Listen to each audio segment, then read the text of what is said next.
हविस ने कर दिया है टुकड़े टुकड़े नौहे इंसान को। अखुवत का बयां हो जा, मोहब्बत की ज़ुबां हो जा।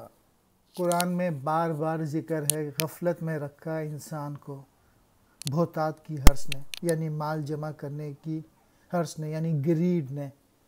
और मालों व दादा, और माल जमा कर करके रखते थे। माल की मोहब्बत ने इंसानियत को जो है वो टुकड़े टुकड़े कर दिया है।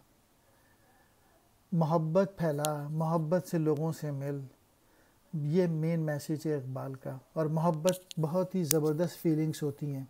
It's a very high level of feelings when you live in a state of love, when you meet with the people, live meet with love. And love is giving. Love is a verb. It's not a noun. It's not a feeling. It's basically a verb, an action to do something for somebody.